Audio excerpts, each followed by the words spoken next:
Assalamualaikum warahmatullahi wabarakatuh. Eh, Nama saya Andri Nurinsan.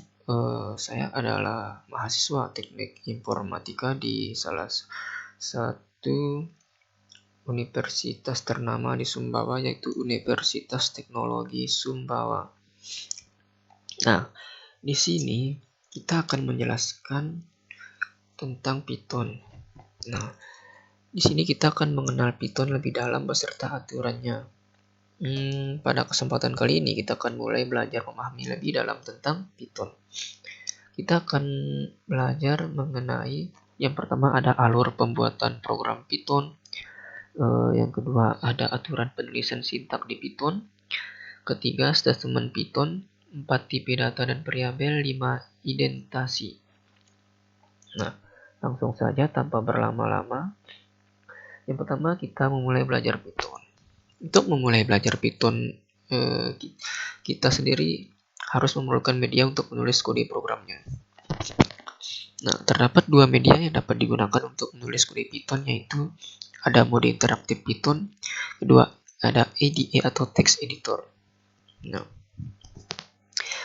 ini adalah salah satu IDE, namanya IDE PyCharm. Ini yang kita gunakan untuk membuat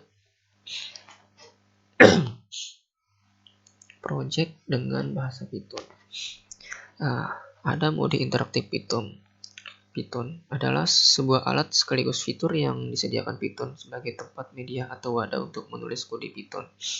Ingat bahwa Python adalah bahasa interpreter. Jadi fitur ini juga dapat disebut interpreter itu sendiri. Untuk mengakses mode ini, kita perlu ketikkan perintah Python di terminal. Nah, ini terminal ya. Di perintahnya kita tulis Python. Langsung saja kita run atau enter. Nah, maka akan muncul sebuah informasi. Setelah masuk mode interaktif, kalian akan melihat di sebelah kiri terdapat simbol tanda panah 3 kayak gini. Nah,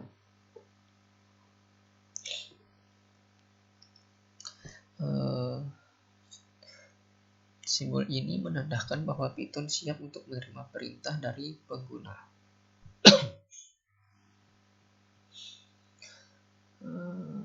Kelebihan dari mode interaktif ini, kita dapat mencari tahu tentang isi suatu modul dan juga mengetahui kegunaan suatu fungsi tertentu dengan cepat.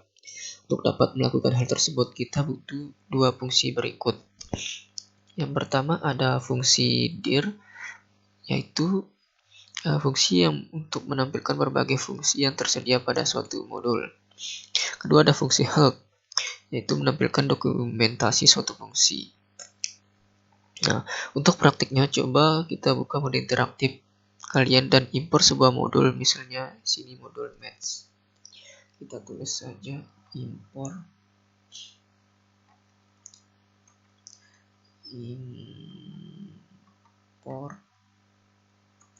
modul maths.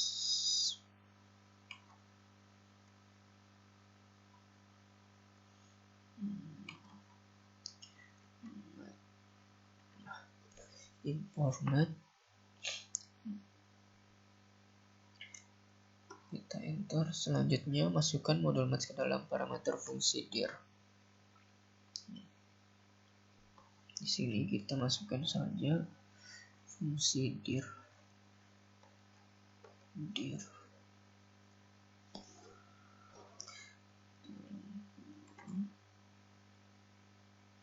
Maths.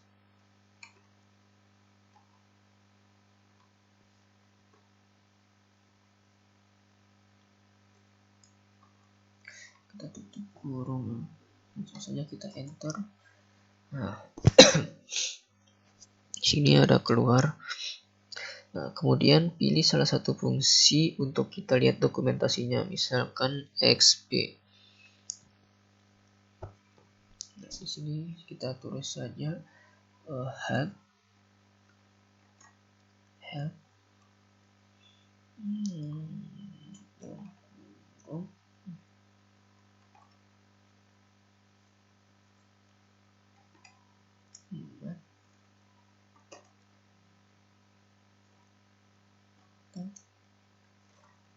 X.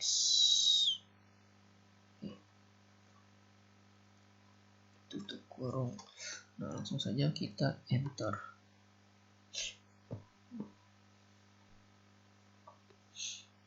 Nah, di sini kita langsung saja mendapatkan suatu hasilnya. Nah, selain disebut interpreter, mode interaktif sendiri kadang juga disebut konsul, shell atau juga REPL atau write, eval, print, log. Meskipun fitur dari mode ini cukup canggih, tapi kita sangat tidak disarankan untuk menggunakannya saat membuat program dengan kumpulan kode yang sangat besar. Alasan pertama, karena ketika terjadi kesalahan sintaks, maka mode ini akan langsung menampilkan pesan error yang membuat kalian menulis ulang baris kode dari awal, apalagi yang menyangkut masalah identifikasi.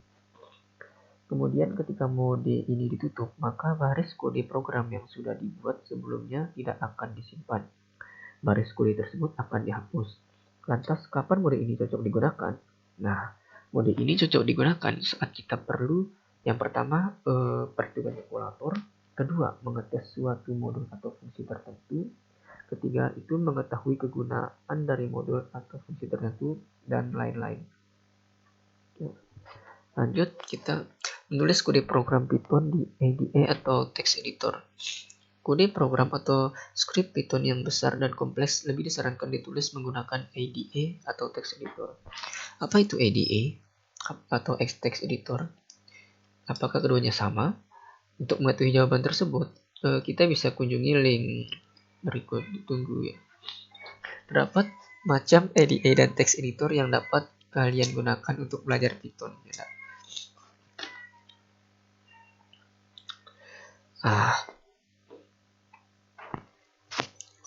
Di sini kita lanjut.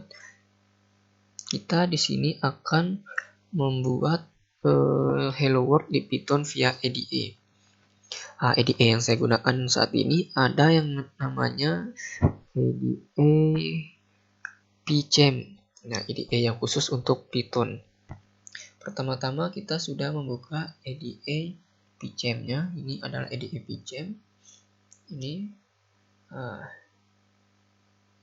IDE PyCharm. Nah, selanjutnya kita buat folder baru. Nah, terserah ingin dilokasi kemana saja. Tapi di sini saya sudah membuat folder baru. Kita langsung klik kanan. Nah, di sini ada new. Nah, new, kita langsung masuk ke Python.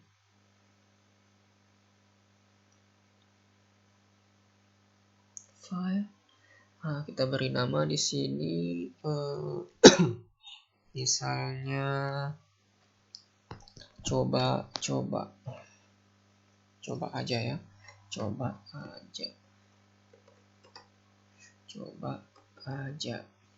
Nah, dan jangan lupa di ujung nama file tersebut kita tuliskan .py ya. .py. Nah,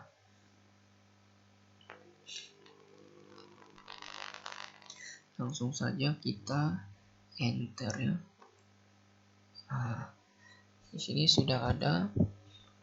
Kemudian kita langsung saja menuliskan kode yang akan kita ingin buat. Misalnya kan kita ingin buat hello world. Langsung saja kita buat programnya. Print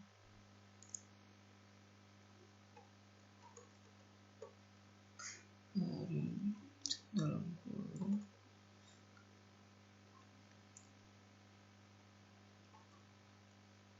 hello world. Hello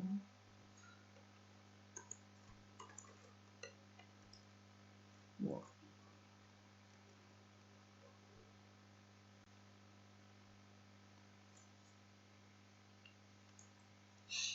Hello world ya.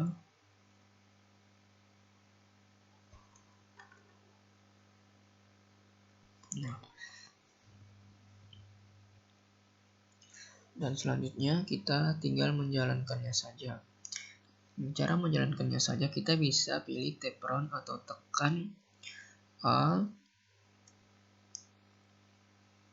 Alt, Shift, dan F10.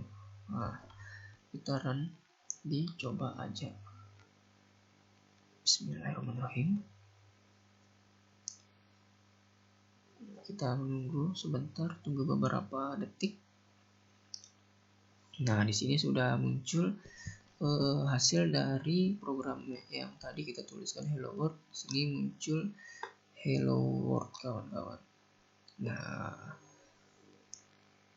itu cara membuat tulisan program menampilkan hello world melalui IDE Pygame di Python. Nah,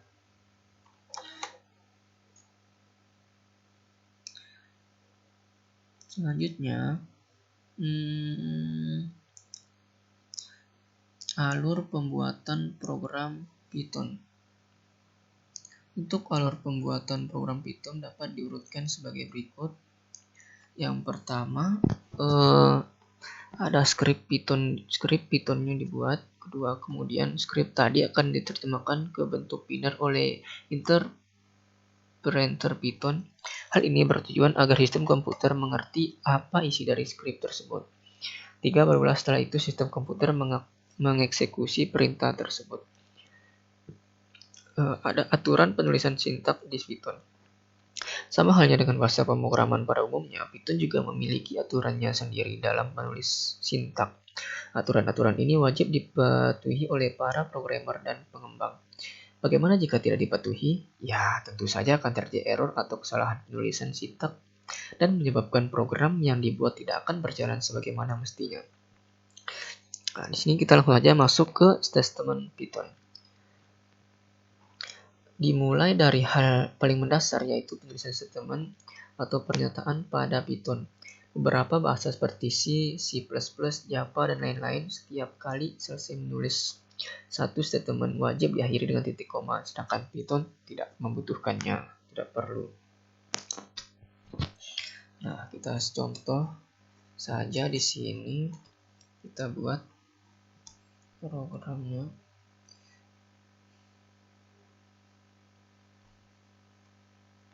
Nah, di sini kan kita buat X sama dengan 1, enter.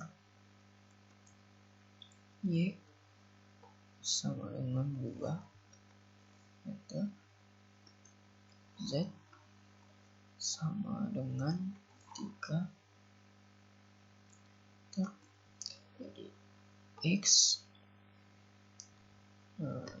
Y, Z. Nah, kita enter. Nah, jadi ini adalah hasilnya. Di sini kita lihat sendiri bahwa Python itu tidak perlu menggunakan titik koma seperti bahasa C++, C pada umumnya. Nah, sangat mudah bukan menggunakan Python? Nah, ini adalah hasil dari X1, Y2, Z3, maka dikeluarkannya X, Y, Z yaitu 1, 2, 3. Nah, jadi kita tidak perlu merasa khawatir karena lupa memberikan tanda titik koma di akhir statement. Ini sering terjadi pada programmer pemula karena Python tidak butuh itu. Biarpun tanda titik koma ini sebenarnya juga memiliki fungsi tersendiri dalam Python. Misalnya, bila kita ingin menulis lebih dari satu statement dalam satu baris, maka kita bisa gunakan tanda tersebut untuk memisahkannya. Contoh, X sama dengan 1, titik koma, Y sama dengan 2, titik koma, Z sama dengan 3. Nah, enter. Kita akan mengeluarkan hasilnya, yaitu X, Y, Z. Langsung saja kita enter. Nah, hasilnya akan keluar seperti ini. X1, Y2, Z3. Nah, tanda titik koma di sini tadi fungsinya untuk memisahkan suatu baris. Nah, tapi perlu diingat juga, cara seperti di atas tidak disarankan dalam beberapa panduan Python. Karena apa? Karena tidak umum sehingga terlihat aneh dan menyulitkan orang lain ketika membaca kode milik kita. Kita lanjut, ada tipe data dan variabel. Apa itu variabel? Apa itu tipe data? Nah, kedua hal tersebut bisa dikatakan merupakan satu kesatuan. Variabel adalah wadah atau tempat menyimpan data atau nilai yang kita inputkan. Sedangkan tipe data menjelaskan suatu jenis atau bentuk dari suatu data. Apakah data yang kita masukkan ke dalam variabel berjenis bilangan bulat, desimal, imaginer, atau kumpulan dari karakter, atau selain itu semua? Bingung? Baik, saya beri contoh penerapannya. Nah, kita langsung saja ya. Kita ketikkan di sini absen. Absen sama dengan Budi. Nah, kita taruh di sini Budi.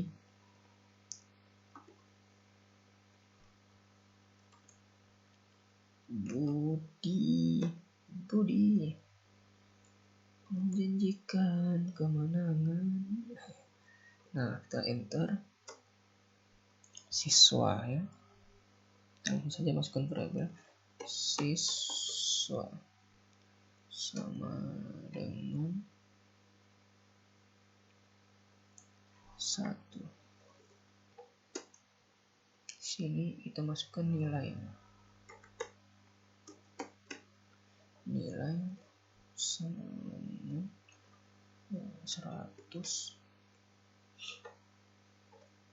Lalu kita masukkan mencari nilai absen, siswa, nilai. Nah, langsung saja kita enter. Nah, jadi di sini hasilnya adalah Budi. Nah, namanya absennya Budi, siswa 1 dan nilainya adalah 100.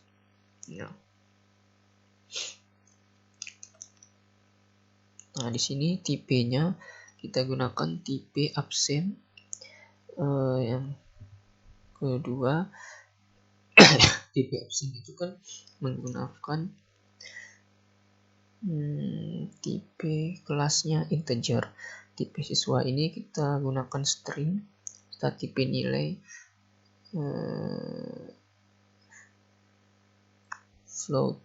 Nah, kelas yang digunakan di sini kan ada kelas-kelasnya, ada integer, kelas string, dan float. Nah, integer kita tahu sendiri kan menggunakan nilai seperti 100 menggunakan integer. Pada Python, pembentukan atau deklarasi variabel jadi kita inputkan nilai ke dalamnya, sedangkan pada bahasa pemrograman lain perlu adanya deklarasi secara eksplisit. Selanjutnya kita akan masuk ke identasi.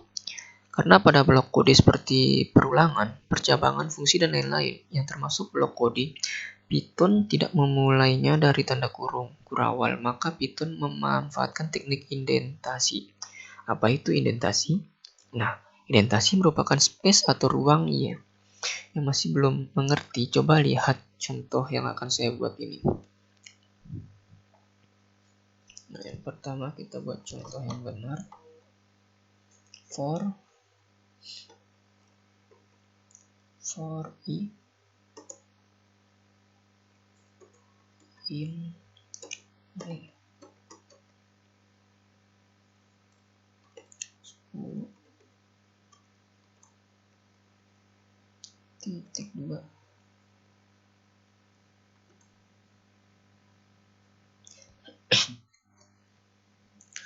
Terus kita enter if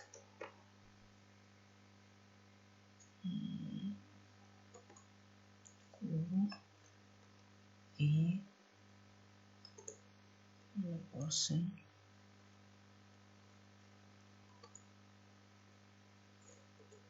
2 tutup kurung sama dengan 0,2 enter. Selanjutnya str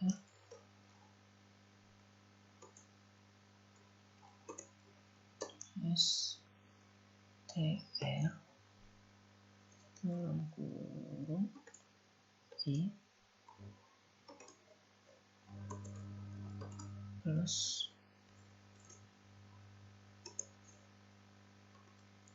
adalah bilangan.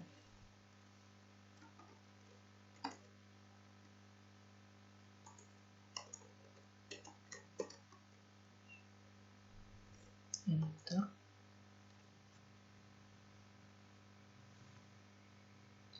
Adalah bilangan genap.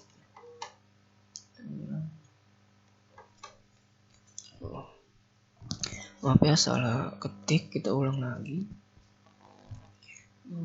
Kita masukin ulang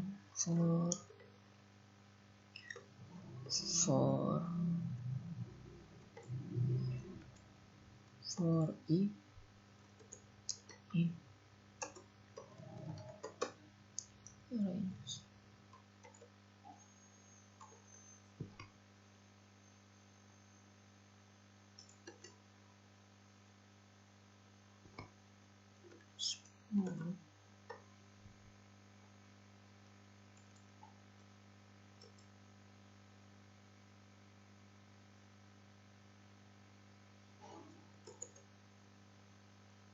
langsung if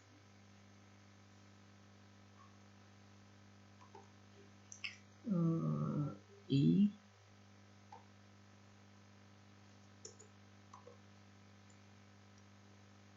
kali 2 untuk sama dengan 0,2 str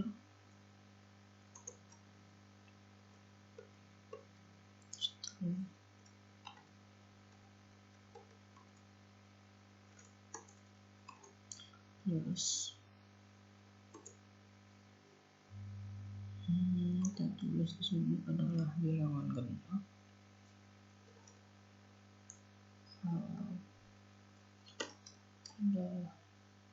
adalah bilangan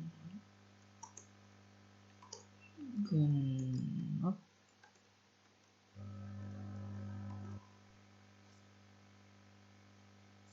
untuk ks titik 2 enter terus str i plus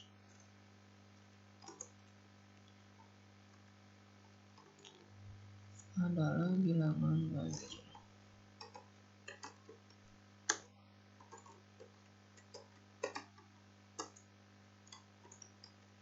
ganjil. Nah, ini adalah contoh yang benar. Enter. Ini adalah contoh yang benar. Nah, kalian pasti sudah menemukan dengan mudah perbedaannya, kan? Nah, sedangkan contoh yang salah itu seperti ini.